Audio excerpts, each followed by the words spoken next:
I first came out to Los Angeles in 1980, and at that time I came out to teach at a university in the area. But I also brought with me my interest in the creative fields, particularly writing, screenwriting, filmmaking. And as I was straddling between the two worlds, I discovered that in many ways LA was serving a similar purpose.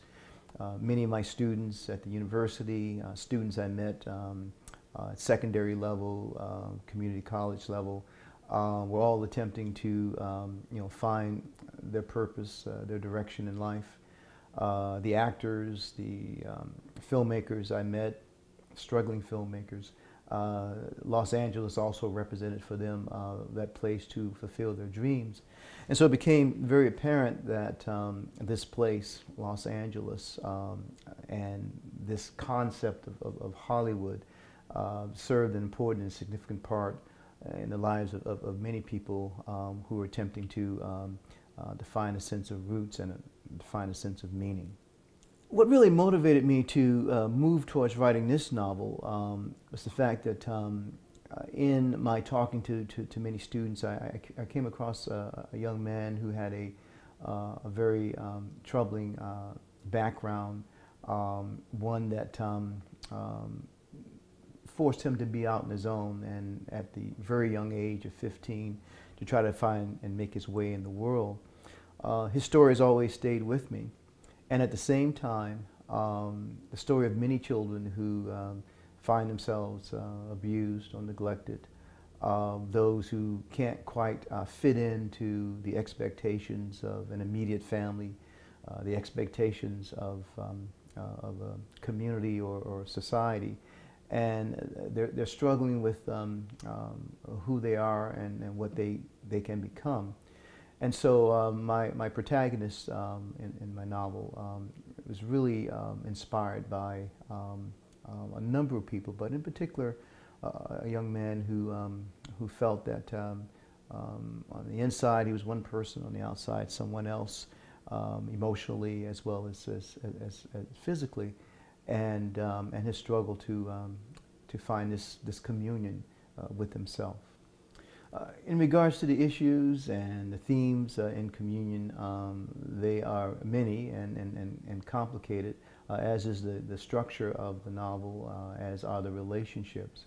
But I wanted to have a chance to examine the way in which Tony Marcos, the protagonist, when he flees from home and takes this journey from a small town in Southern California into Hollywood, the ways in which he tries to fulfill this need, this desire to be himself, and to find out exactly what that self is.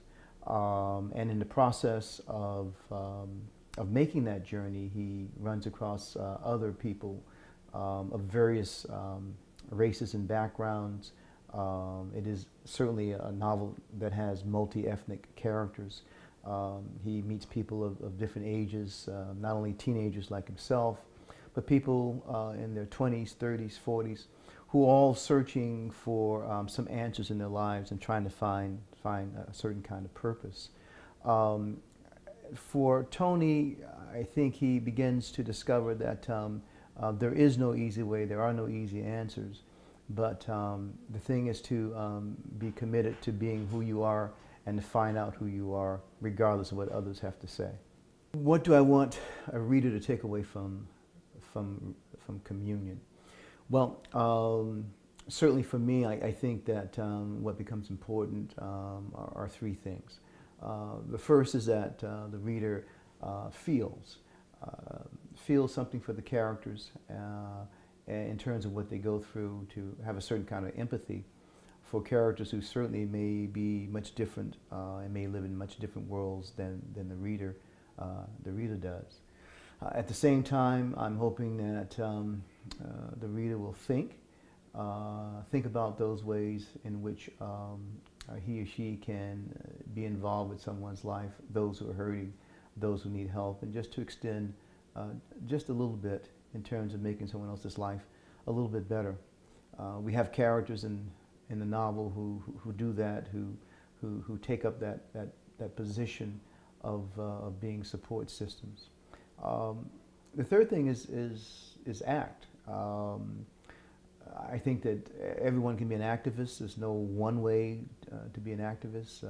Some people carry signs, others join organizations, and everyone has to find their own particular way in which they reach out to make someone else's world a little bit better, the way in which they reach out and respond to any kinds of injustices that are in society, the way in which they reach out and become a part of a community.